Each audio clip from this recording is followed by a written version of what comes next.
Leeds, Leeds, Leeds. What is happening? Welcome to Series 6 of Working Hours, an oral history podcast about a place called Leeds, a time called now, and an activity called work. Working Hours aims to record 1,000 Loiners, that's people from Leeds, over the course of this, the most important decade in the history of the human species, and ask them about what they do all day and hear how they feel about it. My name is Simon, and this is all my fault. My mission here is to try to map out what my city, Leeds, a city that has declared a climate emergency, did during humanity's biggest emergency. On Working Hours, we hear how Loiners have, are, and will be coping with our multiple and expanding crises during their day-to-day working hours. Can we turn things around? We'll find out. To tell this story, I need Loiners like you, dear listener. I need people in Leeds or people from Leeds to come on this podcast and tell me about what they do and let me record how this decade affects us. These are long-form interviews meant to challenge the short attention span content economy. That means they aren't always easy listening, but in my view, they are all worth listening to. They all tell us something about our guest, our city, and our time, not to mention something of what it's like to do that job and how someone got into that job.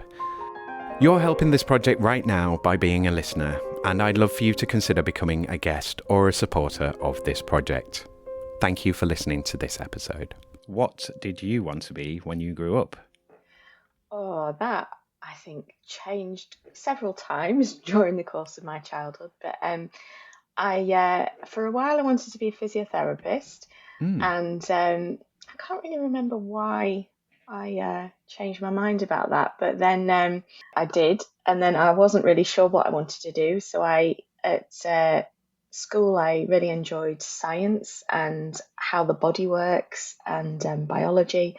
So I took those subjects at A level, and then I was like I went off to university not really knowing what I was going to do. And because I'd enjoyed biology and chemistry A level, I went and did a degree in biochemistry, Wow. which combined the two. And I still didn't really know what I wanted to do. Kind of toyed with the idea of medicine, but was never truly sure about, because it's such a big commitment, a lot of training, a lot of postgraduate training as well. I wasn't really sure I was kind of that committed to that career, and then ended up, when I came out of university with my degree, I decided I'd go and retrain and be a nurse, and that's what I did.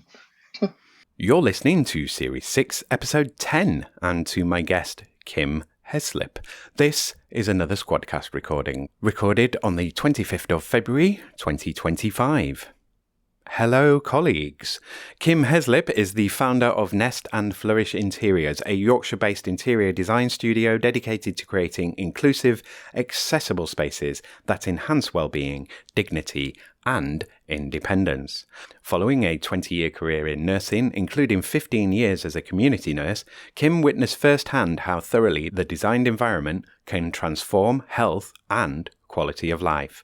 Inspired by this impact, she retrained in interior design at the National Design Academy and now specialises in creating beautiful, supportive spaces for family homes, workplaces, and community settings. Kim's unique healthcare background shapes her approach to design, ensuring each project supports the specific needs of individuals of all ages and abilities. She believes that inclusive and accessible design goes beyond just meeting mobility needs. It's about creating spaces that are intuitive, adaptable, and empowering. Whether it's designing homes that evolve with a life's changes, workplaces that accommodate diverse needs, or community spaces that welcome everyone, Kim ensures that her designs promote ease of use, comfort, and independence without compromising on style. Right, let's do this. Episode 165 of Working Hours with Kim Heslip. What is it that you're doing now? So now I am an interior designer. So that's a bit of a change. Yeah. So I was a nurse. I worked in the NHS for 20 years. And for 15 of those years, I was a community nurse here in Leeds. And I was looking after people with profound disabilities and complex health needs in their own home. And interiors was like just something I've always loved in the background, like my hobby, my passion. So while I was nursing, I was in my time off renovating my own homes, watching all the interiors TV shows, reading all the magazines and the books, upcycling furniture, all of that sort of thing. And then a few years ago, I worked through the pandemic as a nurse and in a community though. So I wasn't in the thick of it in intensive care, but I was still having to go into other people's houses. You're still front line. Yeah. And, at a time when we were being told, don't go into other people's houses and don't have people in your house and don't mix. And I was having to do that. And I had 4 very young children. So I was concerned about the risks that I was potentially putting my family at because of my job. And I was also homeschooling my kids and my days off. So it was a really intense time. And when we got to the end of the pandemic, I was quite burnt out, really.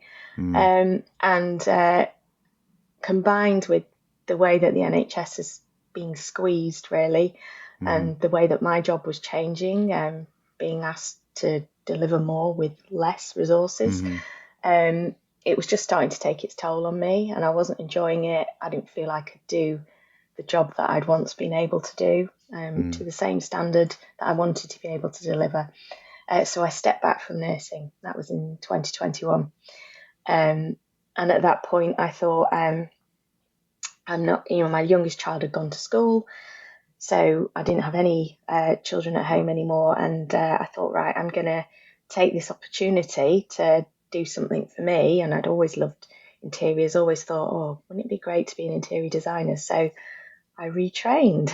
Okay, so I'm going to go straight into the next question, which is, how did you get into it? So you've kind of told us some of that. So if you start with the retraining, I mean, was it a natural jump? Did you have to have a period of kind of rethinking took time? And also, I guess, kind of coming out of the NHS wasn't that smooth, wasn't just a kind of, I can't do this anymore, I need to do something else and change, because there's a vocational element to that. So that sounds like there's plenty of people who just do the job, obviously, but there is a kind of mission statement kind of buried within that kind of work. So is that a bit of a crisis of the soul to kind of go through that? And then, like, how easy is it to find something else? So I finished working as a nurse in the end of August 21, and I started my interior design course in September. I had about 4 weeks, and I was just like, right, I'm going for it. But I think as much as anything, I really, really enjoyed my interior design course because I just loved all that stuff. So it was an opportunity to just use my brain to do something that I really enjoyed, learn some new things that I was really interested in.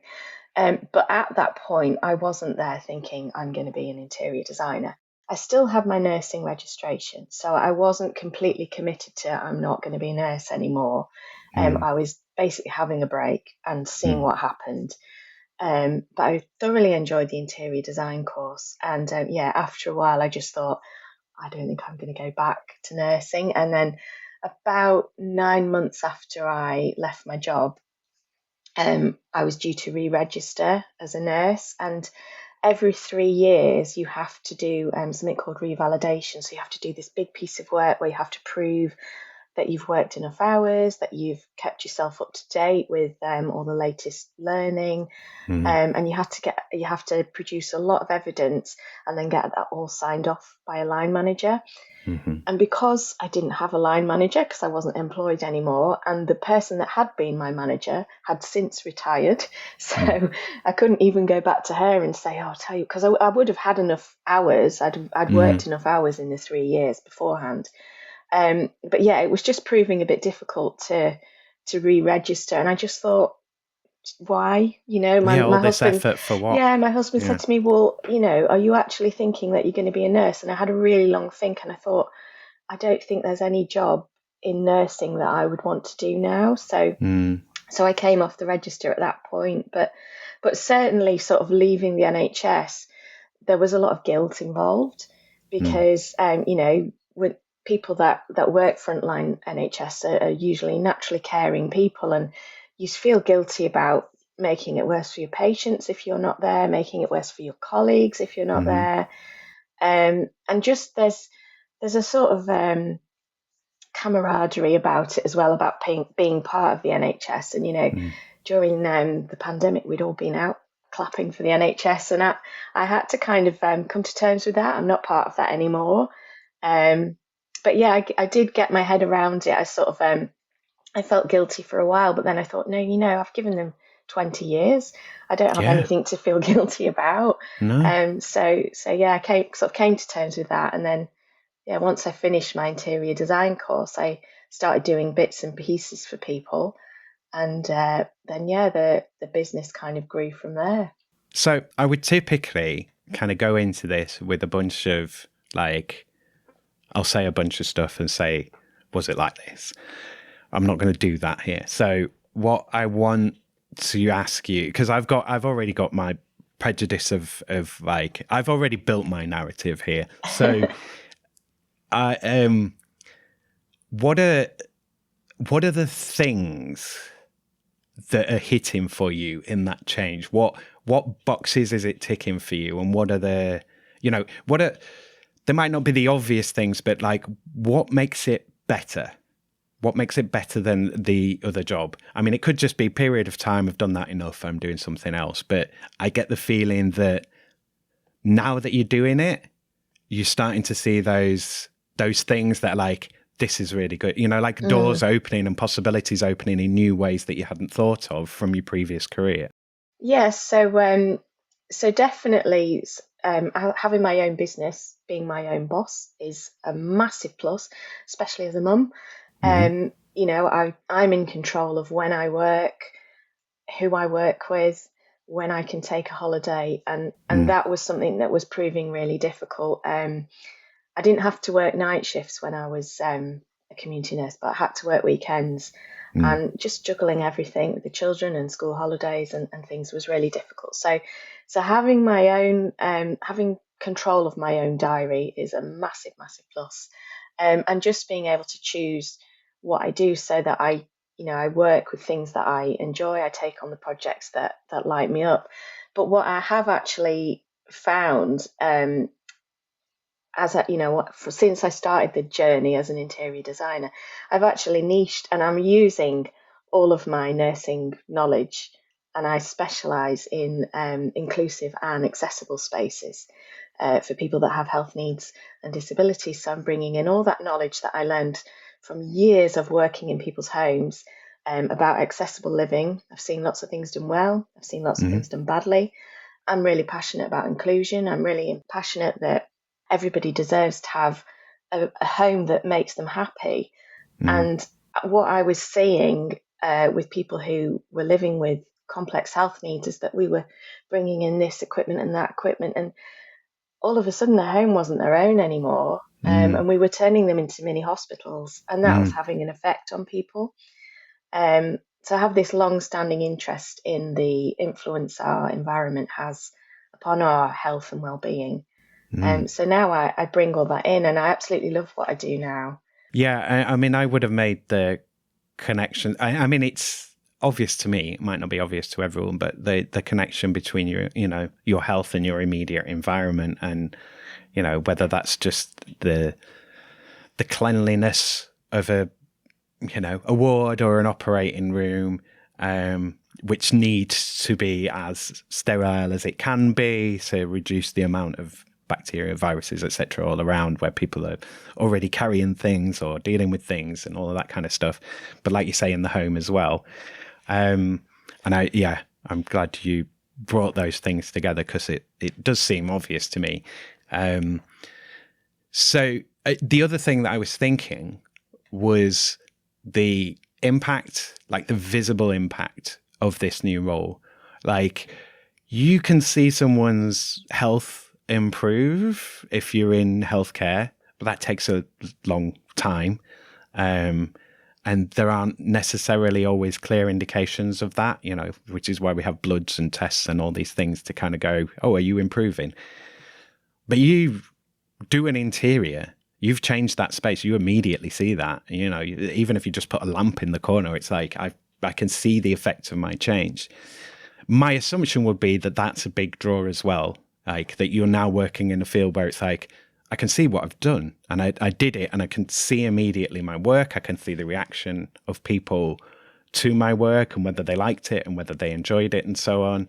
It's more immediate and more obvious. Is that, do you feel that? It's not always more immediate, because I Right. might design something and then it might take a really long time before that's implemented. But definitely, like, I love the transformation. I love changing, even if somebody's got a health need or a disability and they bring me in to help make their home more supportive for them, that's a wonderful transformation. And it really is like life changing for people if you can make their home accessible so that they can do things that they haven't been able to do, even if it's the most mundane task, like, I don't know, doing the laundry or putting the dishes away or something. If you can change the environment to enable people to do that, it promotes independence, it empowers people, gives them some dignity in some cases.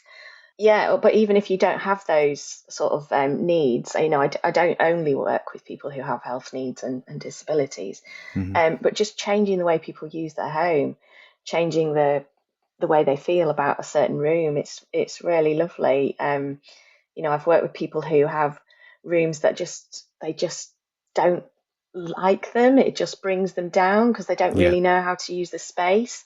And then after we've finished with it, they're really enjoying it. They've got kind of a new perspective on the home. So that's really nice. Yeah, I mean, it's a massive thing. If we just think of a hoarder, everyone knows a hoarder. And it's, or someone that lets the house fall apart around them. And these things, they get to a point with people that you can't deal with it. And then even if someone comes in and fixes it all, there's a whole lot of emotional and psychological stuff there that isn't fixed by just having everything tidy. It's like the two are kind of combined in an abstract way, for want of a better term.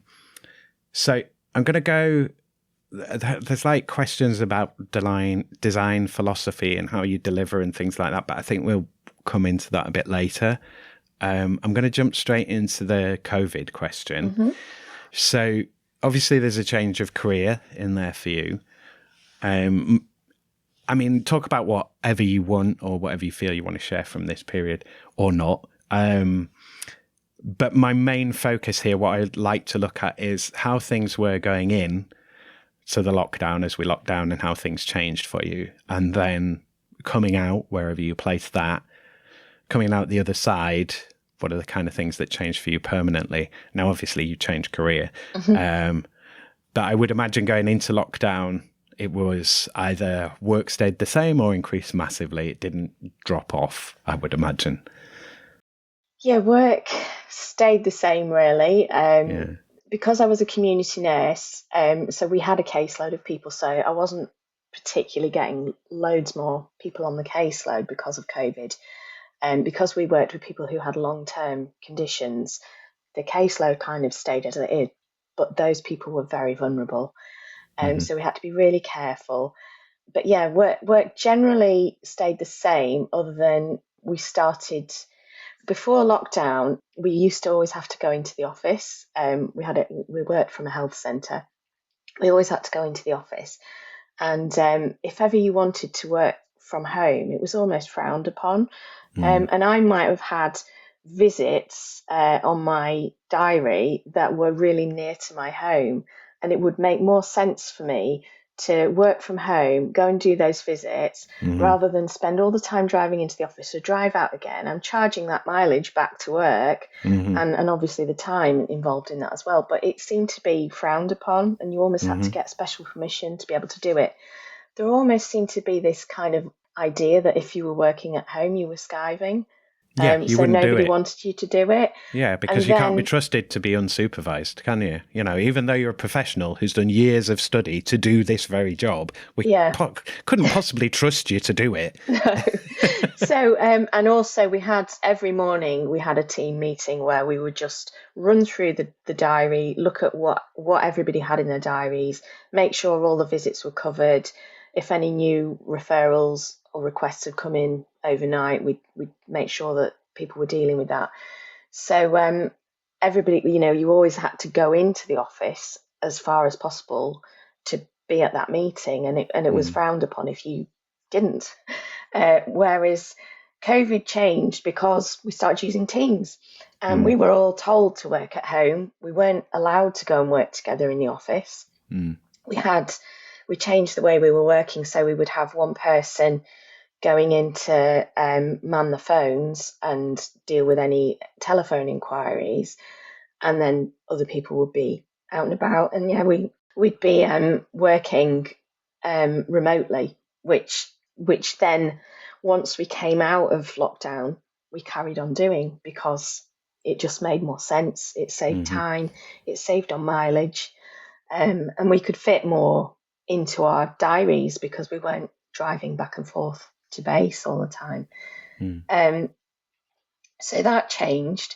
And then, yeah, coming out of it, really, I think we all kind of readdressed our priorities in life, didn't we, during lockdown? Suddenly, we lost a lot of freedoms that we were used to having that we took for granted.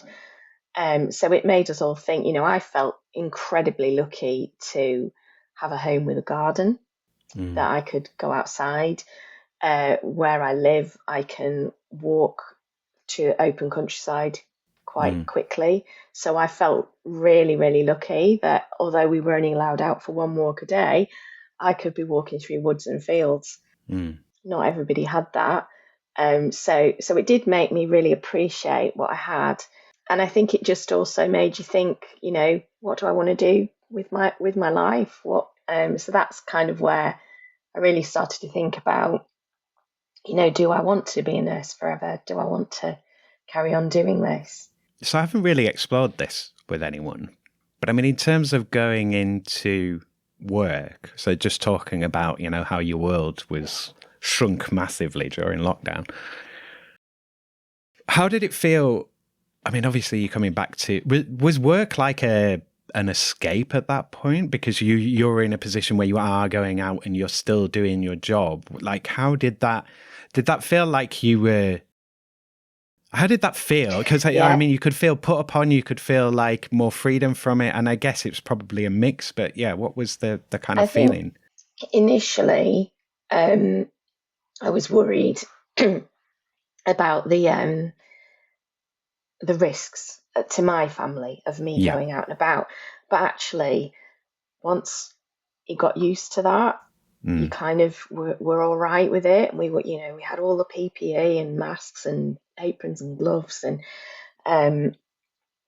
it actually felt quite nice to be able to go out. Yeah. Other people couldn't do that. Yeah. And I could get out, I could drive around the city, I could go and visit people in their own homes. So actually it felt quite nice. And because I have 4 children who were all at primary school at that point, going to work meant they could go to school on the days that I worked, which was just a godsend. I still had, so I worked 2 days a week, and then so 3 days a week I would homeschool them, 2 days a week they would go to school while I worked.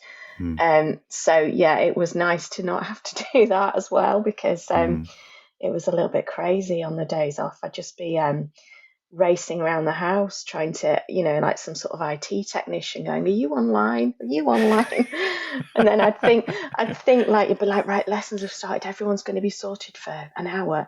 And then after 10 minutes, they'd all go, oh yeah, my teacher said, yeah, just carry on this work on your own. So they'd come off the Zoom call and be like, oh. So it was definitely nice to be able to still go out. But it was also a bit weird, and particularly at the end or towards the end when we started having these really weird lockdown rules about what you could and couldn't do. I And wasn't. inconsistent as well. Yeah, Like, well, that was okay, so you go into a corridor, you need to wear your mask in the corridor, but not when you go into another room. Like, what? Yeah, so I wasn't allowed to go into the office and have a face-to-face meeting with my colleague. And we wanted to do that, wanted to run through our caseload and just make Yeah. sure everyone, we both knew everything that was going on with everybody, and that everyone's needs So were you had it covered. covered, yeah. Yeah. We weren't allowed to do that face to face in the office. But if we'd have wanted to go to a pub and do it, we could have done it there. So that was a bit strange as well towards the end. It was getting frustrating that, hang on a minute, we're allowed to go to pubs, we're allowed to have people in our gardens, but I'm not allowed to meet my colleague in the office to hold a meeting. I think a large part of that, and the unsaid part of that whole conversation, is liability. And like the meme during the time was, we're following the science, we're following the science. It's like, you listening to some of the science, and then you're going to talk to the lawyers and seeing what you have to do at minimum and what you have to cover and where your liability lies and all of this kind of stuff. And I believe this is why we're not hearing a lot of stuff about what's ongoing with what happened, because of liability. Because at some point there's going to be a lot of payouts that need to happen. But yeah, that's my feeling on it. So coming out the other side, I mean, what did you say? Was it 22 you started the business, or was it 21? I left nursing in 21. 21. So yeah, so the end of 21. So, I mean, I forget myself now. If were we doing the weird tiered lockdowns at the end of 21, or we'd finished it all by then? The day that I had my last ever day at nursing, I then went to Leeds Festival in the evening.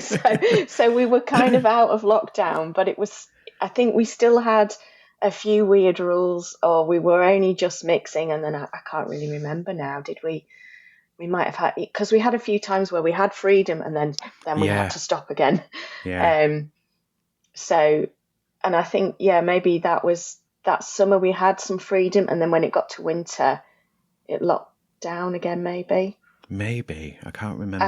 I know there was definitely one in winter that was awful. It was after the tiered thing, and it just felt like forever. And the kids went back to school, and then for one day, and then we had a lockdown the next day. Yeah. Yeah. Well, that was all crazy, wasn't it? And it's much better now, isn't it? It is. In some respects.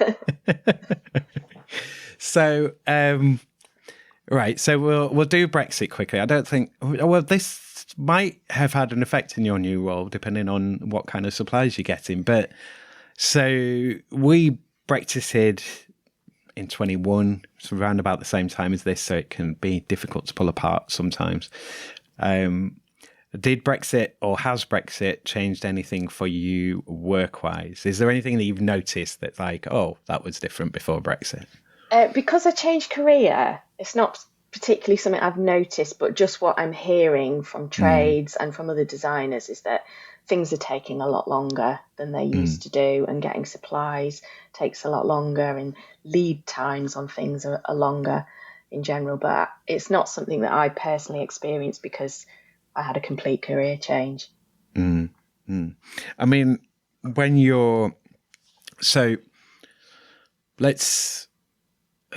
I just want to see like the scope of your remit of like how are you totally revamping the whole thing? Are you going in with a design and you just kind of go, what about this? Would this work? Or are you then putting everything in, contacting the suppliers, doing all of the work? Where do you start and stop? It's a bit of both. So I have different services. So I do consultation services. So that might just be helping somebody choose paint colours, choose wallpaper colours, or a slightly more in-depth consultation where they might have a few problem areas in the home and they want some ideas. And then I do the design service, and I can either do that as design only and then hand that over to the client, and then they implement it themselves or get their own trades in to do it, or I can source the trades and and kind of implement the project for them. So you're not there in your overalls, getting up on the ladders and... I'm not doing it, no. I'm not doing it. So let's do climate change, and then we'll do social media, because I think social media will be a bigger one for you. So with regards to climate change, is that something that affects your work, either in the way that you think of your work or the way that you work and deliver the work, I guess? Is it something that's part of the business? Is it kind of designed in? Or is that like when I'm really making money, I'll put some green things in? And like, how do you think about it work-wise? Well, I do like to try to be sustainable where possible, and I like to design for the long term. So I am thinking about that, whereas I wouldn't necessarily kind of market myself as a sustainable designer, but it's definitely something that comes into my process. And when I'm looking at suppliers, I'm looking at, what are these things made of? How are they made? How do we dispose of them? What's the lifetime of them? So it's definitely a consideration, and I'm trying to encourage my clients to think like that as well, and to try to buy good quality items that are well made and ethically made, that will then last a long time, rather than kind of this fast fashion type thing. I mean, I like that you mentioned the life cycle there. So typically your home space, I'd say what you need to decorate every, this is going to be debatable for everyone, but I'd say 10 years is a good amount of time for a room that you've decorated to stay like that. Yeah. That's like solid. Maybe up to 30 years for some people who aren't that bothered. It could be 5 for people who are like, I need to change everything every 5 minutes. But like an amount of time. So would you do a design? I guess it depends on the brief and so on, but you could work in a way that is like, here is my process and this is what I do. So with end of life in mind, would you design something with like, okay, this is going to last you about 10 years. It's going to cost you this much. The materials are going to be from here. And then you could kind of go, you could base the sustainability on that, around that, of like, this will last you 10 years. This will last the whole kind of time. It's good price, good suppliers, good materials. It's not the most sustainable thing in the world, but it's better than it could be. And, there's lots of benefits to it.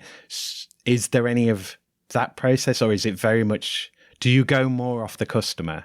Like, how much do you guide them, or do they lead you every time? So I try to really get to know them at the very beginning. So I want to know, how do they use this room? Are they planning on staying in this house forever? Who else lives in the house? How old are they? So I try to get a real picture of the family, and then I try to design with a bit of flexibility built in. So if you've got a family with very young children, you know that while the children are very young, there's probably going to be lots of toys around, and they may want a playroom, for instance. And then as those children grow older, that playroom may become a gaming room, or a second sitting room. So it's just thinking a little bit more long term about things, so that the room can evolve as the family evolves. And if you've got an older person who's like, I've retired, I bought this home, and this is the home that I'm going to live in for the rest of my life, then we're just going to think a little bit about how life potentially could change as you age, and what you might want, and what you might need. Like, I would always say, if you're doing a big renovation and you've got a room that's downstairs that you could possibly use as a bedroom if you ever needed it, that's a really good idea. If you can fit in a shower downstairs, again, that's a really good idea. And so thinking about those things that you might not necessarily need now, if you think about it now and you put it in now, it will save you money and hassle in the long term. And if you do become unwell, the last thing you want to do is a big house renovation to refit your house. So if you can think and plan ahead. So I like to try and guide people through that and just have them think, okay, what's the future going to look like? Are you staying in this house? How might things change? And sort of build that into it. So it doesn't mean that they have to commit to having that design for the rest of their life, but it means that if they end up having that it can adapt and change and evolve as they do. Yeah. I had one of those moments where I had a question, but I was listening to you, so I didn't keep the question in my mind. So, yeah, we'll do social media then. So social media wise, I want to look at here. So I'm interested in all of it and how people do it. But I guess for this, my focus is on your return on investment for time. So the amount of time that you put into doing social media, do you feel that gives you the rewards that you want? Which is, I'm kind of asking, do you feel that you're good at it and you get what you want out of it? Because I don't. But yeah, so how much time do you have to spend on social media, and do you feel that that's valuable time? You get what you want out of it? So I find I have a real love-hate relationship with social media. I think it's got real benefits, particularly as a business owner, but there's a downside to it as well, where there's comparison, or you're seeing other things and you think, oh gosh, I'm not doing that, or I need to be doing this now, and lots of chatter all around about, oh, you should be posting this and you should be posting that, and it's a lot of pressure. And if one of the goals for my business is, once I'm in a position with enough stability to outsource social media, I'll be doing it. So yeah, I find Instagram, as a designer, because Instagram's a very visual platform, I really need to have a presence on there. I'm quite good at doing stories because they're a little bit more candid, a little bit more casual. But the actual posts I find quite time consuming, and you'll see I'll go in fits and starts with it. I'll have a period where I'm posting quite regularly, and then it'll all drop off. So yeah, I find that it tends to need to be a bit more polished on Instagram. Beautiful photographs or seamless reels, and particularly in a job where I am creating visual things. So I find Instagram to be quite time consuming, really, and definitely not the return on investment of my time. LinkedIn, I'm quite new to, because working in the NHS, you don't really do LinkedIn. You don't really do networking. You're part of this big machine. And you're not really going to get headhunted by another trust. Exactly. So I never had LinkedIn until I started my own business. And it took me a while to really kind of understand that platform, what it was for and how it worked. But since I started using LinkedIn, I've had a lot more opportunities. I've made some amazing business contacts. It's brought work into my business. It's like being on podcasts like yourself.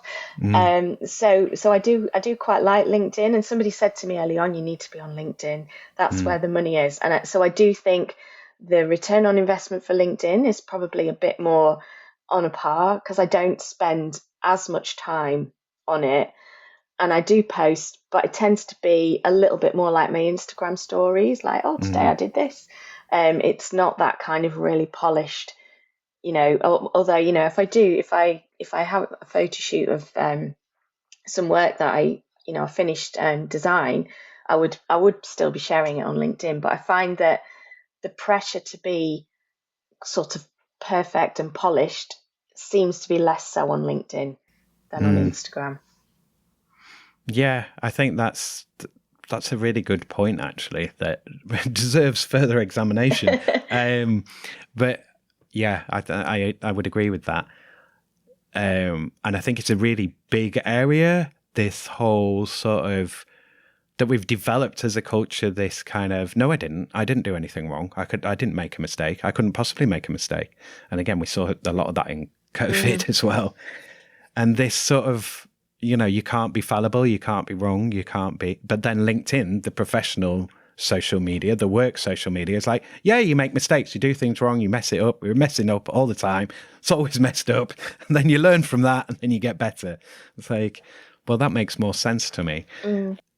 In terms of your client pool, where do you know you're pulling clients from? Have you got anyone from social media? I found that when I first started, I got a couple of people who, because I was new and fresh on the platform, were like, oh, that's interesting, sort of engaged, and did apply to come on the show. And then I found that over time that just dropped off. So there was no one volunteering to come on. I was like literally having to invite everybody on. So have you got any people from social media that you know of yet? I've had a couple of inquiries that said they found me on Facebook, which I find quite, I don't really have, I've got my Instagram and my Facebook connected. I don't really hang out on Facebook. I'm never really on it, but it automatically, anything that I post on Instagram gets shared on there. So I thought that's funny that they said they found me on Facebook. But generally, it seems to come from word of mouth recommendations. So I think indirectly through social media, via LinkedIn, I've had people that connected with me on LinkedIn, and then they've told somebody else about me. And also I'm getting clients through collaborating with other professionals like architects and things, which I've met through LinkedIn. So I'd say indirectly it's bringing me business, but not necessarily, oh, I found you on LinkedIn and now I'm booking an appointment. I find, Google, most of my inquiries that come through my website say they found me through Google, which is great because I don't seem to be ranking up there on SEO. It's something I keep working at. That's another hat that I've had to put on as a business owner. Yeah. Yeah, learn everything and be rubbish at it all. Instead of spending your time on the thing that you're interested in and want to get good at. Google My Business seems to be a popular one. And like I've known a couple of people who are like, I don't bother with any social media. It's all Google My Business. And that's like, even with the website, they're kind of like, website's a bit useless. And it's that thing of, people say you need to have a website, but also what is it going to tell them that you're not telling them already? What do you want them to do, and where do you want to take them, and all those kind of things?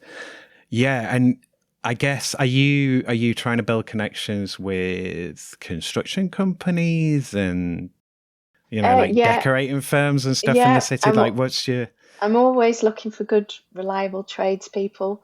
I think that's the catch-22 with that is good people are booked up way in advance, and then always a little bit suspicious of people who've got immediate availability in that sense. But yeah, always looking to connect with good, reliable trades that I can either recommend to my clients or use myself when I'm implementing projects for them.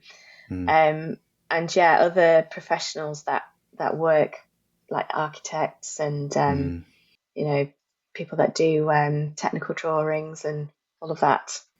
That's it, it's whether they're good. That's the difference. It's the reliability, isn't it? It's whether they turn if they're up good and do and reliable. It, So I'm absolutely up for working with people starting out. I've just career changed. I've started out, so I'm absolutely up for that. It's just being good, being reliable. That's the main thing. Are you designing everything yourself? Have you already sorted your kind of brand identity and your style guide and all of that? Yeah. And it's again, so far everything has been done by me. So it's been a massive learning curve. From being a nurse, I didn't know the first thing about running a business, and so it has been a huge learning curve. And I actually, when I first started doing things, my business had a different name, and at first I was trying to appeal to everybody. I was really terrified to niche. I was really terrified to shut down any potential avenue of people wanting to work with me. And then as time went on and I started networking and telling people, and I would notice that when I talked about my background and how I bring that into my interior design, when I talked about all my specialist knowledge, that was when they really got interested, and they would say things like, I've never heard of anybody doing that before. So the penny dropped that actually that was my kind of superpower, and that's what sets me apart from other designers. And even when I've met with other designers who were much more experienced and established than me, they say, wow, you've got such amazing knowledge about that I don't have. So that was all part of the journey of learning, really. But yeah, since I niched and I rebranded everything, renamed it, everything seems to have really come together, and my confidence as well, because rather than feeling that sort of imposter syndrome of, oh, I'm a new designer, I used to be a nurse, I'm actually like, well, I am a designer, but I'm bringing with me 20 years of experience. I understand how the body works. I understand how it responds to the environment. I understand how we need to have the environment, things like natural light and how that affects our body. And then, if you're going into more specialist things like wheelchair access and people with sensory impairments and how they need the environment set up, I can bring all of that in. So all of a sudden, I kind of got this confidence about, well, actually, I do know what I'm talking about in there. And actually, I know probably more than most other designers on those sort of topics. Well, you've got something real to pin it on, like, because you're coming from that healthcare background. You're like, okay, this is about making people feel good, which is not just about knowing the right, color theory. And yeah, it's a really good angle. Do you have an overall kind of design philosophy, or is the philosophy kind of coming from you naturally? Is that something that's developing? You don't have like a favorite practitioner that you're like, oh, I'm so into this style and it's all about this. You're more about what's suitable for the job, I guess. I guess on the whole, I like to generally have quite calming schemes. I do like to use colour, but I like to use it in sort of like smaller amounts. So most of my designs you'll probably find have got a fairly neutral, calming background, and then we might have a few kind of punchy colours in the soft furnishings or in the artwork. But I don't have I try to go off what my client's style is really. So when I meet them for the first time and we talk all about their lifestyle and how they use their home, I'm also looking at what's their style, what do they like, what don't they like, and that goes into a lot of detail.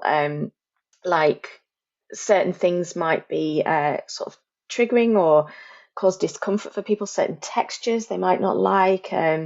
So going into all of that detail, and then if they have got a health need or a disability, taking that even further, what can you do, what can't you do, what do you find difficult, what's easiest for you to grip, how far can you reach, all of those sorts of things come into it. But usually with a design, there'll be some sort of starting point, which is usually something that is either part of the architecture that's not going to change, like if you've got some stained glass or some original tiles in a fireplace, you're not going to be changing that. So you've got to work with those colours, which kind of is the starting point. Or it might be a treasured possession. So I've done a project recently where they had a print, a vintage railway print, of a very special place to them that was staying in the room. So we used that as the starting point, and then we used the colours of that to inspire the colour choices in the rest of the room, and the design kind of built out from there. So yeah, I've done others where it's been a piece of stained glass in a door. So we're looking at what colours are in that and what's going to work with that. One of my projects, they had a rocking chair that was a wedding present that was staying in the room. So that was the starting point, and everything had to work with the style of that rocking chair. So usually, there's something to start it off, and then it builds out from there. And it's very much looking at what my client's style is. I don't think I could design something that I didn't like. So if somebody's taste was so different from mine, I'd probably say I'm not the right designer for you. So yeah, it's but I guess you just get a feel when you meet people and when you talk whether we're going to be a good fit together. Because you want to bring yourself to the work, but you want to deliver for them. Yeah. But you want to have something that you can stand behind and go, or stand in front of and go, this is mine, I did this. Yeah. But it's not all to my taste necessarily. And all, like, I wouldn't have done this 100% my way. But in collaboration, Yeah. I have done this and my influence is on it.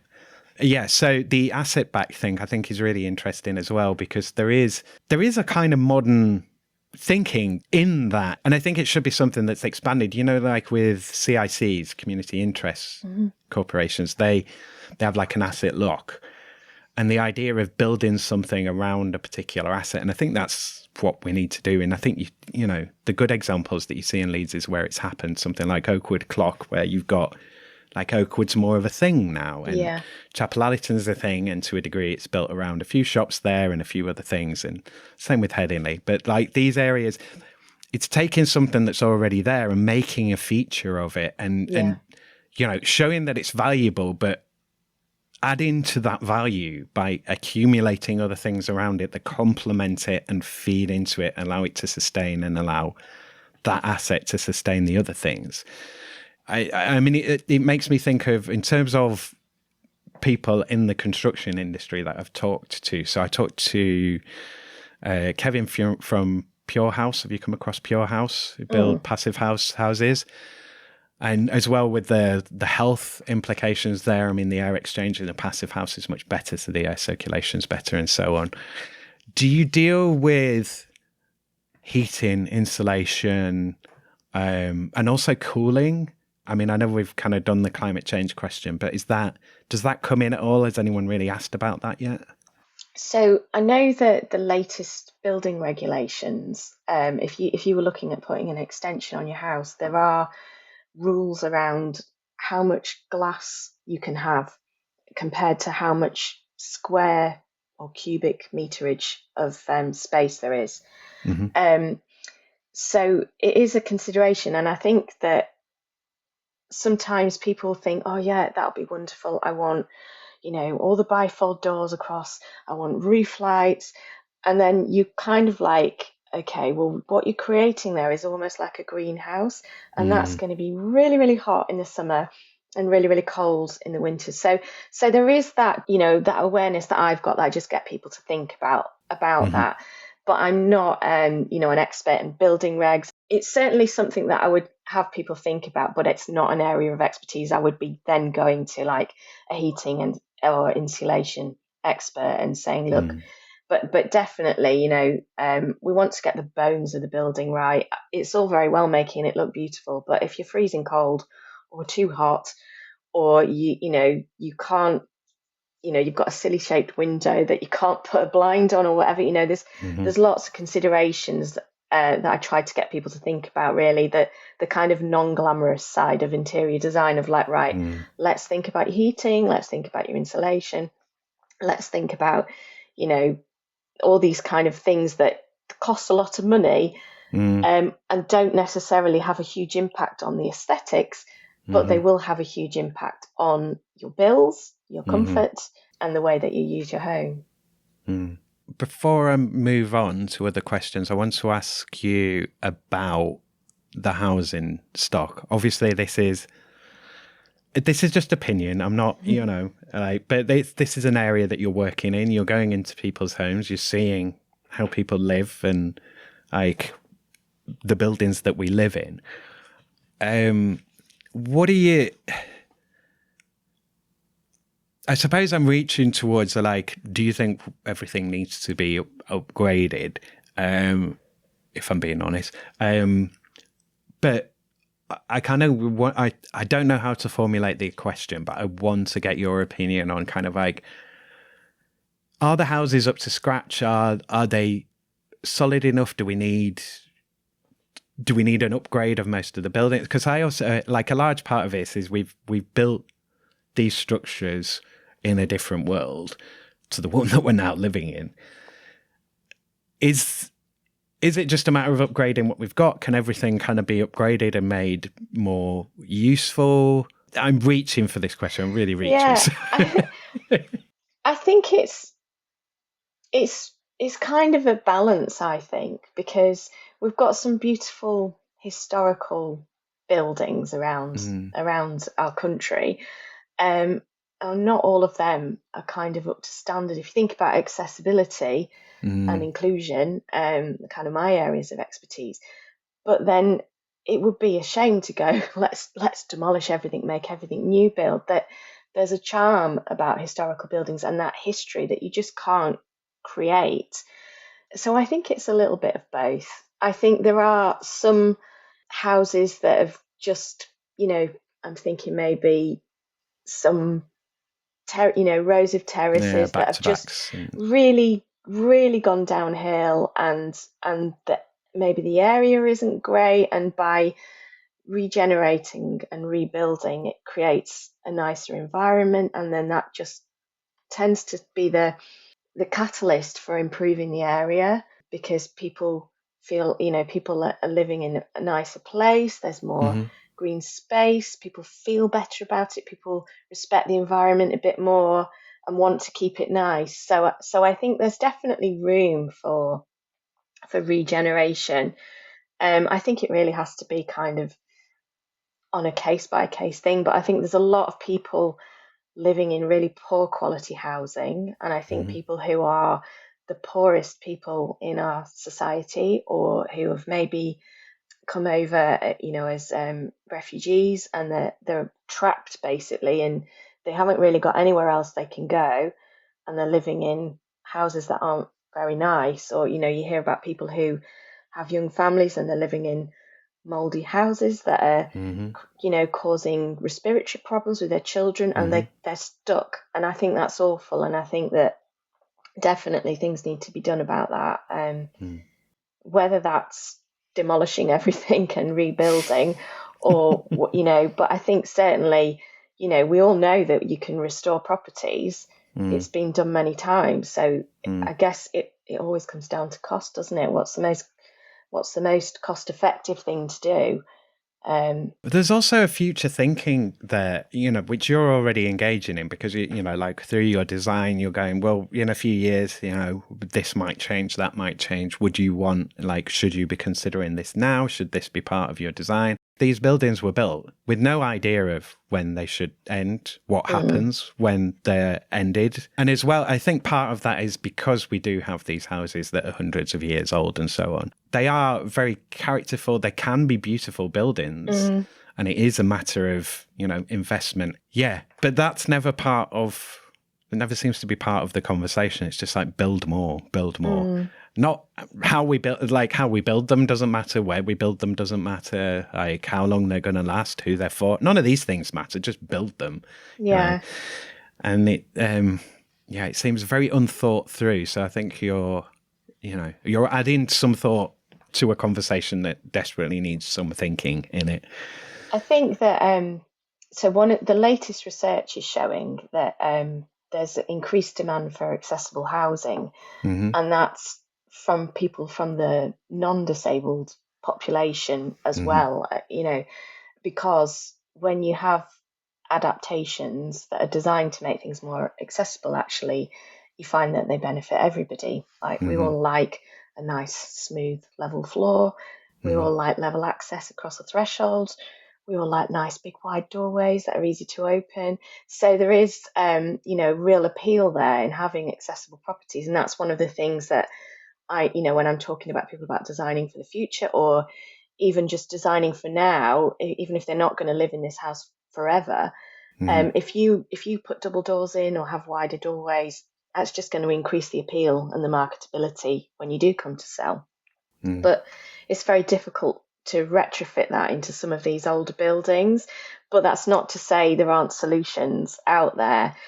So I think what we're probably going to see with the new builds is we're going to see more thought into accessibility and kind of longevity in the spatial planning, not necessarily in the materials used.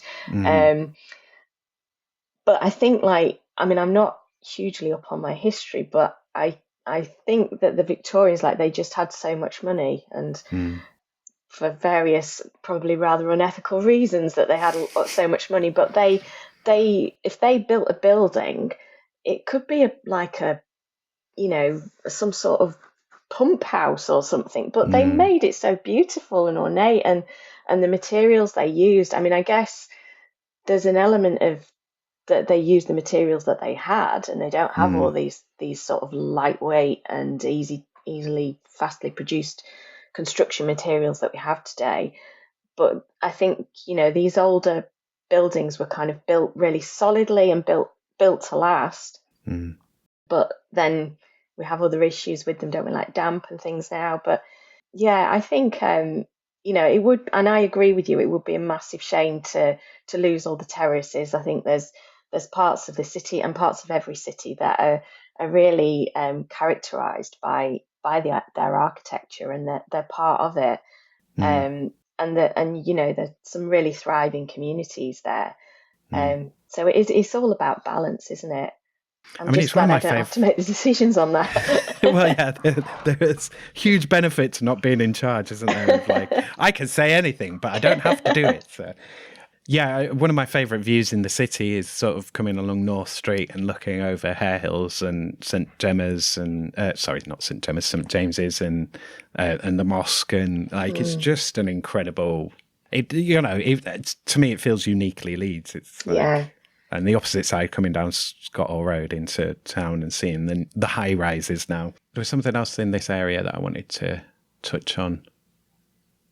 I can't remember it, so we'll move on to the next question. And then if I do remember it, I'll ask you. So this is the change question. Now, bearing in mind that you own your own company and you can change most things, I mean, I think I'm going to say to self-employed people more, like I'm going to push it as more of an ideal thing, like best case scenario.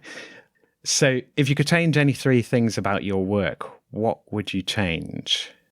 I think it would definitely be outsourcing all of these things that I've had to learn. I built my own website. I've had to learn how to do my own SEO. I do all my social media. So yeah, definitely to just get rid of all those things to free me up with more time to do the designing bit and the bits that I enjoy. Cool. So no fancy offices, company cars. No, more clients, more money. Well, more clients is always a good thing. I think, long term, I'd love to, start building out a little team of people to assist. And I, because I've got my real passion for inclusion, and that's one of the things I'm trying to do is just spread the word. So I do like public speaking at networking events and things like that, just to kind of get people to think about inclusive buildings for their businesses or for their homes, and just kind of raise that awareness. Because I think that if you live with a disability, or if somebody you care about, if they're a wheelchair user, for example, the mental load involved in planning to go out is off the scale. It's something that if you're able-bodied, you kind of take it for granted that you can just go into the centre of the city and you can go wherever you need to go. But that's not the case if you use a wheelchair, and that people have to plan everything, and everywhere they go, is there going to be a lift? Is there a ramp? What do we do if the lift's broken? How do we get around here? There's all these things that they have to think about, it's not too bad if it's in your own city where you're familiar with things and you get to know the places you can go and where it's easy to get to. But if you want to then go on holiday or go away, it's really, really difficult for people, and it's really stressful, almost to the point where people are like, I can't cope with the planning. I'd rather not go. And I think that's awful.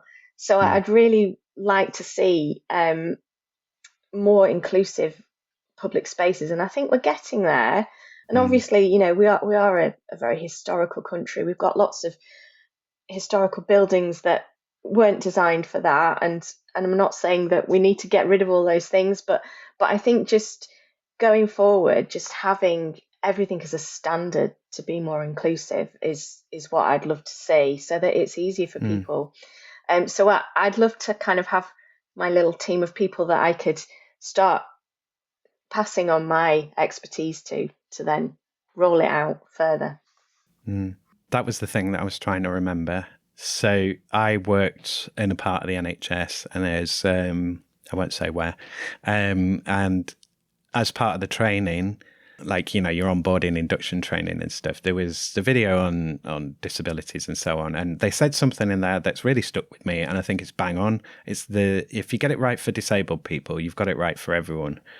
And and that is so on the money. It's time and energy for me, but I wanted all of these to be fully captioned and done properly. And but it takes so long if you're doing it by hand, because the automatic stuff's okay, but you've got to read through it and check it. And it's not good with Yorkshire accents. And so, that's an ideal that I would like. If this ever made anyone here, I'd like all of them to be properly transcribed and done properly. Does the access thing go all the way through? Have you made your website as accessible as possible? Are you catering for kind of as many audiences as you can? Or is that, again, that's a like to have when you've got the resources to do that? I'm trying to, you know, and it's definitely something I'm working towards, and I'm constantly trying to learn about what's more accessible, and it's all really a big balancing act of like what works for one group of people might not be so good for others, but I am trying to. I'm trying to make sure. I always feel that if I talk the talk, I've got to walk the walk, sort of thing. So if I'm saying I can design for somebody who has disabilities and accessibility needs, then I need to make sure that all my documentation, all of my literature, all of my website and all my online presence is accessible as possible as well. So I'm trying, but I'm not an expert in accessible web design, so it's a learning work in progress. Yeah, I mean, there's lots of areas in that. I mean, you could, but I would imagine that it's really complex. I've already gone thought through a bit of this and like, oh God, that's a nightmare.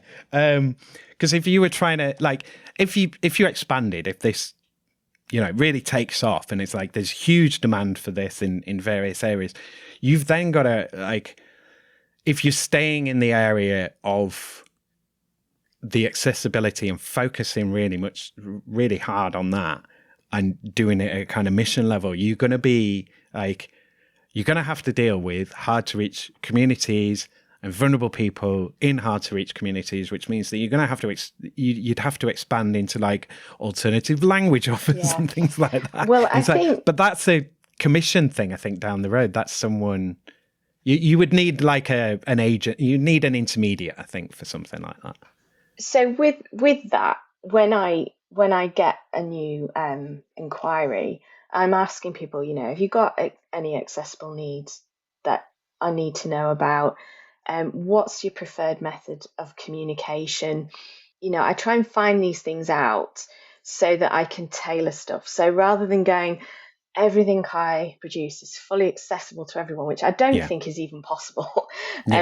It's just about taking it on a case by case basis. So if somebody says to me, look, I'm not so great with reading, but I'm a really visual person, then that might change the way I present. It might be that instead of sending them an email, I'll send them a little video of me talking to them. So it's just about, I'm prepared to adapt. Obviously, with my nursing background, I have got quite a lot of communication skills regarding communicating with people who have impairments or learning difficulties. So it's just about trying to be adaptable and being willing to learn. So, and if somebody says, you know, it takes me a bit longer to process information. So if you send me a presentation, and because, you know, I might say, look, I'll send you that presentation and I'll give you 2 weeks and then you can give me your opinion. Well, if they say to me, actually, that's not long enough because I really struggle to process information and it's going to take me longer. So it's about just adapting really and finding out how people, what's going to work best for people and finding a way that we can sort of meet in the middle. That makes me think it's hard to identify potential time wasters. That seems harsh, but I mean that in a kind of like, you know, the sort of people who they're interested but not necessarily going to buy. and that you could spend a lot of time kind of accommodating someone before you've made a chance to. That's kind of further down the line. So once they're kind of in the system, when I get a new inquiry in, I offer a free 30-minute discovery call. So I say that we can do that either on the phone or via Zoom. So there's a bit of choice there, and I ask about accessibility. So yeah, that's my chance to kind of get to know them a bit. They get to know me a bit. We decide if we're going to be a good fit, and so that hopefully kind of screens out certain people at the same time. And only the people that are genuinely truly interested would go further with it. But yeah, once they're on board and are in my system, then yeah, I'll make as many accommodations as they need, really, within reason, to try and make sure that we can work together and that we're communicating effectively. Excellent. Do we have any more changes? Is there anything else that you would ideally love to have for the business, or shall I move us on? I think at the moment I've got I use a workspace at Shine in Hare Hills, which is lovely. Go and work with other people and a change of scene. And then I also work at home. So I guess the big thing at the moment is just sorting out my workspace at home and making more of a studio. I've got, samples of tiles and fabrics and wallpapers and paints and all sorts. So that's kind of quite a short-term goal, is to get that sorted out and have like a much nicer environment for working in at home. So that's a perfect cue for me to mention the posters in the background that I've been. Are they yours? They are. So this is our home office where my husband usually works in here when he's working at home. And they're canvases of Marvel and DC. And they were in my son's bedroom. And he's now 15 and he doesn't think they're cool anymore. And I'm like, they are always going to be cool. So rather than get rid of them, he didn't want them in his room anymore. So they're in here. They're awesome. They make a nice backdrop for Zoom calls. Yeah, we've got Batman, we've got Spider-Man and X-Men. And then got X-Men, yeah. Yeah, brilliant. So I'm going to do the UBI question. I think this will be interesting. So are you familiar with Universal Basic Income? Have you come across this before? Is this where we want to have a minimum amount that people... Floor on payments, rather than a ceiling. So everyone would get paid whatever amount on a regular basis. And the idea being that you have a regular payment there so that you can at least plan some stuff. So would this, if it existed, would it change anything for you? Would it make any of the work easier? Would it change anything for clients potentially? Like, how do you think it could affect things? Well, I'm not an expert on economics and how it would Don't impact. Have to be. It's just your feelings. I think possibly it might change how much trades cost, how much supplies cost. So it could have a financial impact on projects. But overall, I believe in paying people fairly. So I want people to have a fair wage for the work that they do. And even now, I don't look for the cheapest, if you know what I mean. I look for the best choice, best value, good quality work, and I do, and there's definitely certain brands that are associated with exploitation of people in other countries and poor wages, and personally, I try to avoid those things. It's not something, I want to be feeding into. I do sort of have a bit of a moral judgment about the suppliers that I use and the brands that I specify and that I choose for my own personal use as well. Yeah, That makes sense. I mean, in terms of financing the business and the adjustment to, I mean, because I'm guessing there is, well, first of all, you're moving from the public sector into a realm where you're charging people and trying to get money off them, and that's a weird enough experience for you. Yeah. But also there must have been, I mean, your financial and economic situation will have fluctuated in that you've moved from a situation where you've got a regular set paid amount that you could kind of plan with to, I don't know, to like, you know, some clients hopefully, and like some clients a lot of the time, or maybe a lot of clients in one go, and then maybe none for a bit. And so would potentially, could a UBI have kind of smoothed that transition a little bit? I mean, it's all speculation, but yeah, possibly. were you kind of in an okay situation that you could kind of plan a little bit? So obviously, you know, I was in a privileged position to be able to afford to quit my nursing job. So, you know, I'm married, and we have a regular income from my husband's work. And also I was working part-time and paying for childcare for 4 children. So the vast majority of what I was earning was going straight out on childcare as well. Yeah. So when I left my nursing job, the financial impact wasn't huge because I wasn't bringing in loads anyway, and what I was bringing in was mostly going straight out again. So you know, that we had financial security and financial stability throughout. And then I did have another like part-time job as well for a while I was building things up. So again, I kind of was able to bring some money in. And I think like in the ideal world, I wanted to be able to build this business up to replace that income and then be like, I don't need to do that anymore. But I got to a point where I was just spinning too many plates, and I was like, I can't possibly do more. I've not got enough hours in the day. I haven't got enough energy. I haven't got enough arms. I had to make the leap. And people kept saying to me that they say, what was the word? Jump and the net will catch you, or something like that is the phrase.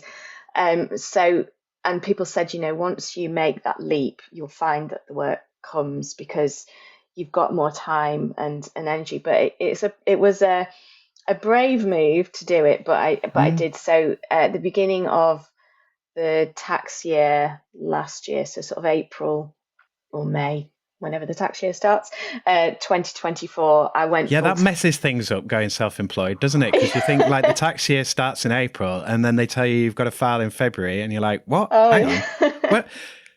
What? Yeah. So when does my tax year starts different? I don't understand. Already I'm confused.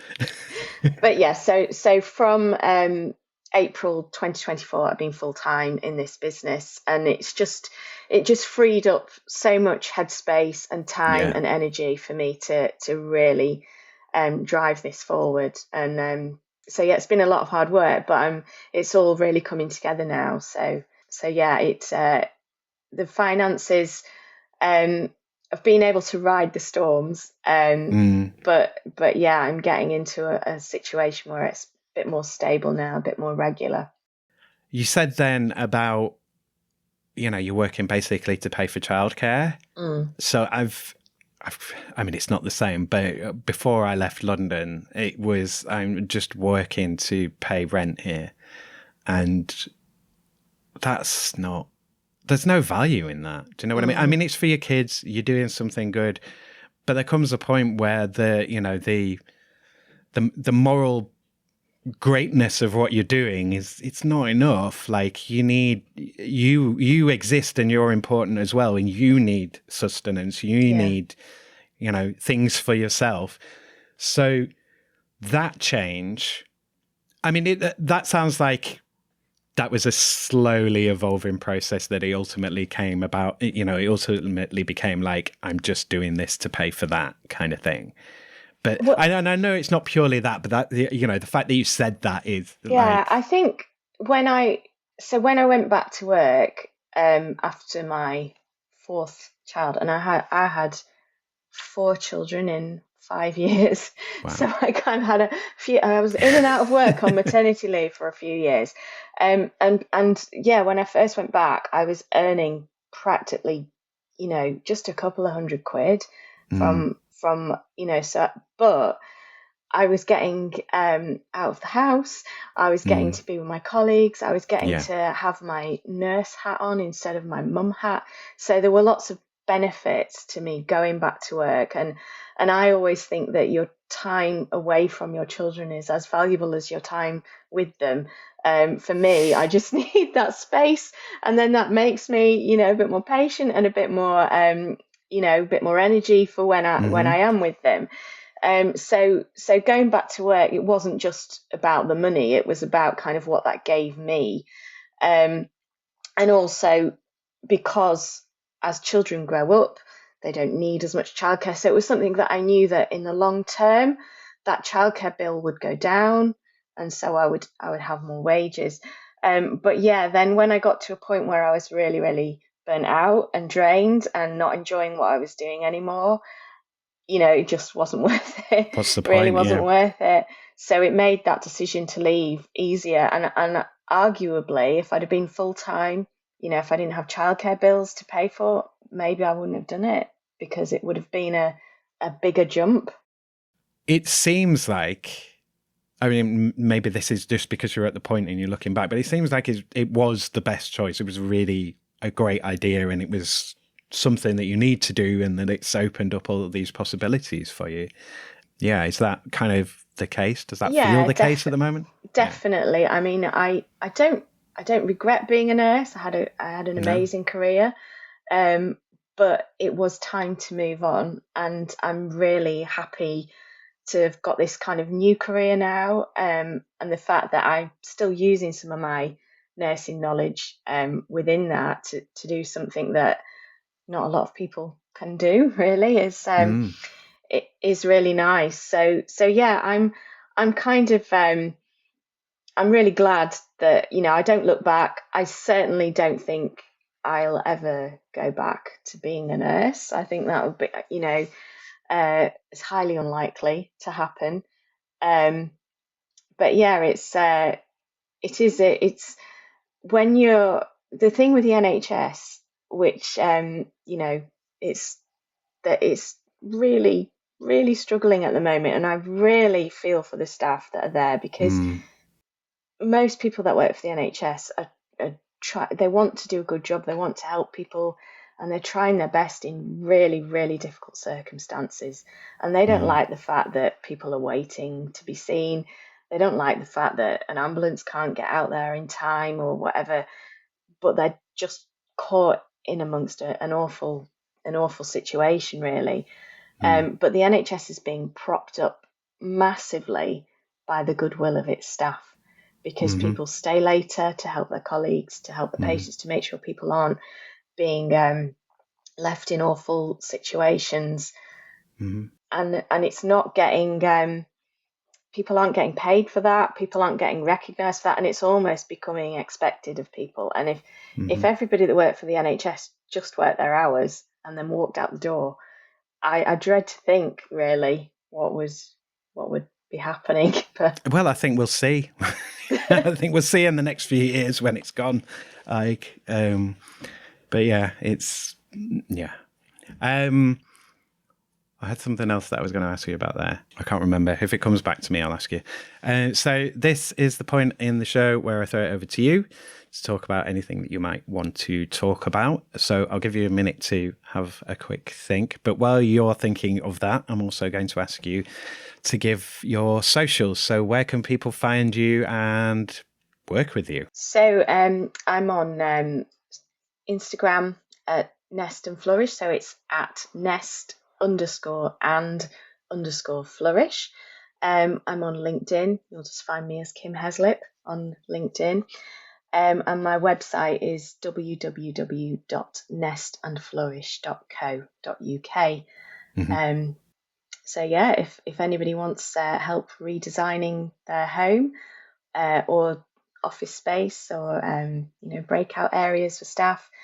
And particularly if you do have a health need or a disability that needs a little bit of extra consideration, any additional needs, then do get in touch. I'd love to talk to you. Excellent. I've kind of remembered my Okay. question, so I'll ask you that before I pass it back to you. So it was about the kind of work-life balance. You were in a day role, so you were doing kind of extended, but you were doing like day hours. Yeah. In terms of how you like to work, and obviously with having the family as well, again, there was childcare there. So I'm assuming you kind of try to base your working day around a kind of Monday to Friday, 9 to 5, and hopefully you've got your weekends back. But like, how do you like to work? Or are you one of these, are you a person that's like, no, I'll work when everyone's gone to bed. I'll stay up all night. Like, how do you work? So I one of the things that I love about being self-employed is having the control about how and when and where I work. But I just try and flex it around the family, really. I still have a school run to do, so I usually start work after I've taken the children to school. But sometimes I'm up early doing a little bit, then I take them to school. The afternoon school run is a nice break in the afternoon for me, so make sure I get up, get out, and then I'm quite often back at it after that. But I've got my kids have got really active. They're very sporty and they have lots going on in an evening. So usually after the school run for a few hours, I'm taxiing people around to various activities, and then I might get back at it later on in the evening. So I just flex it around the family, really. Like it was half term last week, so I was getting up early and doing work while kids were still in bed, because my kids are getting a little bit older now, so they don't get up so early. So, and then that meant that we could have afternoons together. And I use that as well to try and offer flexibility to my clients, because interior design, it's a luxury service, so you're looking at people who've got a certain level of income anyway, which usually means that they're working people.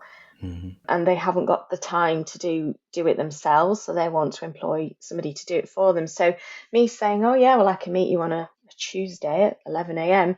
Not everybody can do that. So I'm happy to have an evening meeting with a client or a Saturday morning meeting with a client if that's what works for them. So it works both ways, really. It's flexible for me, but I can also then offer that flexibility to my client. So do you still work weekends then, occasional weekends? Occasionally, but usually it's my choice. I think that's the thing. Yeah. So, on the whole, if somebody's looking to book an appointment with me, I'll try and get it within the kind of traditional working hours. But if that doesn't work, then I can be flexible. And then it just depends how busy I am, really. And, sometimes I catch up a bit on a weekend, or if I've had, maybe there's been an event on at school that I've gone to in the, that's taken me out for an afternoon or a date, then I'll catch up at the weekend. But that's the beauty of being your own boss, isn't it? You can work whenever you choose. Excellent. So, is there anything else that you want to say, want to tell us, want to shout about, want to whisper discreetly and then have cut out? I don't know. I think the thing that I'm most passionate about is around inclusion, really. And around, I touched on it earlier about that mental load that people have when they want to go out and about. So I think if everybody can just start to gain a little bit more awareness about inclusive adaptations to things and understand that they benefit everybody, they don't just benefit the minority groups.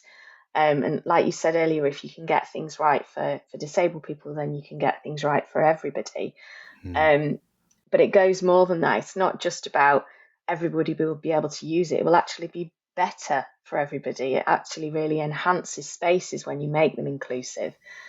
So that's kind of what I'm on, a sort of a one-woman mission to preach, really, that we all need to start thinking about more inclusive environments within our buildings and our public spaces. We all need to be thinking about making sure as many people as possible can interact and enjoy our spaces and feel welcome and feel valued.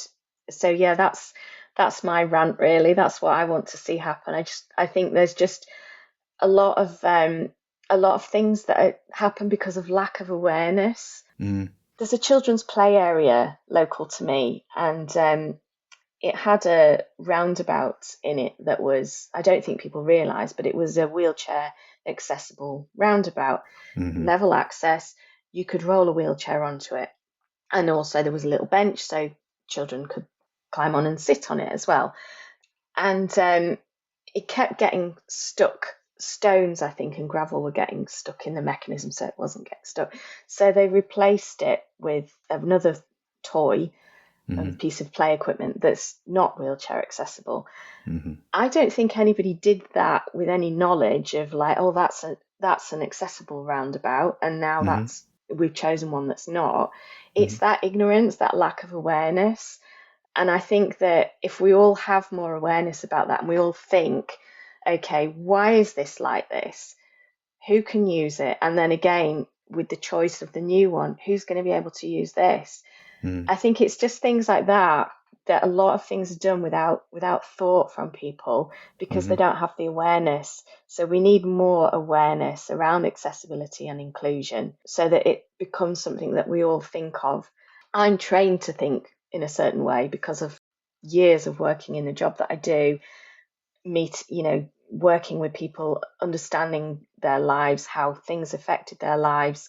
So I spot things because I've got the training, but I spot things and I say things that people don't even think about. And when I talk about my design and how I bring certain elements into the design, like certain finishes that wouldn't be appropriate for certain people because it causes confusion or could be frightening, or people say, oh gosh, I would never have thought of that. And I think that's what I want to change. I'd love to see people thinking about it because they've got that awareness. And I think if everybody had that, then everybody would just be making places naturally more inclusive, and it would go a long way towards improving a society from an inclusion perspective. Thank you again to Kim for being my guest. Thanks as always to all my guests, and thank you to you, Leeds, for being my subject. Told you we had loads of good interviews in this series. That's 10 bangers in a row now. There's loads more coming too. If you haven't seen it yet, I have just published the first Working Hours podcast newsletter. So you can sign up to that either at the website or on our LinkedIn page, the LinkedIn page for Western Studios. You can find Kim at Instagram.com/nest_and_flourish, or linkedin.com/in/Kim-Heslip, or go to the website nestandflourish.co.uk. So go and check them out. If you happen to be listening to this episode from the Captivate website or the Captivate player on the website, that's the working-hours-podcast.captivate.fm site, there's a donate button on the player there. Just saying. Just saying, if you can help me to pay for some of this, it would really give me some breathing space and I could be a little less crazy. Just saying, no pressure. Okay, some pressure and a please. If you'd like to contact me about anything working hours related, then you can email me about the show at workinghourspod@western-studios.com. On the next episode, I will be doing a list of some of the upcoming peeps that are going to be on the show, so listen out for that next episode. If I can keep up the pace, then the banked interviews will soon all be spent. I'm not inviting people for interview at the moment because I don't have time, so if you fancy being a guest, please save me that time and effort. Just give me a shout, send me a few dates when you can record. We need 2 hours for it. Tell me if you want to record in person or online. In person is great, online is preferred because then I don't have to spend on bus fare or get anywhere, but also it's good to meet people in person so that I'm not just in this bedroom for my entire existence. Give me your email address to send you the confirmation, the questions and the release form to. It couldn't be any easier to just get booked in. After we record, you get a copy of the interview, and then you can let me know if you want anything cut out of it. Okay, that's me. Remember, listener, no matter what you do, it is impossible for you to understand anything that your salary depends on you not understanding. So try to work for peace and try to plan with kindness. Raise your voice, but reduce your impact. Cheers, ears. Take care out there and be kind to each other, Leeds. Working Hours is produced, recorded, edited, created and published by Simon Treen for Western Studios Leeds Limited. The music was The Bees from Chopin's Etudes, which is in the public domain and was taken from museopen.org. Remember, Western Studios Leeds Limited when you're ready to start making your content in West Yorkshire. Follow Western Studios Leeds on Facebook, facebook.com/Western_Studios_Leeds, and on LinkedIn, linkedin.com/company/Western-Studios. Bookmark western-studios.com so you can see the latest prices and use my contact page to drop me a message about your own podcast project or working hours at any time from anywhere. Maybe you want or need a podcast host, co-host or narrator for your podcast project. Maybe you just need another voice for one or more episodes of your show. Podcasts are so much more than gossip, book promotions and marketing for online courses. Podcasts and other audio content get your online brand out there. Want to make some fundraising case studies? Want to have an audiobook or video course? Want to share your learning, knowledge and expertise in your field? Want to learn, teach or raise awareness of something general or particular? Want to improve internal comms with messages your staff might actually engage with? Or do you just want to brighten up the world with some entertaining content? Then make a podcast. If you're making your podcast within West Yorkshire, then think about making it with western-studios.com. Whatever your podcast questions or needs, get in touch with Western Studios Leeds.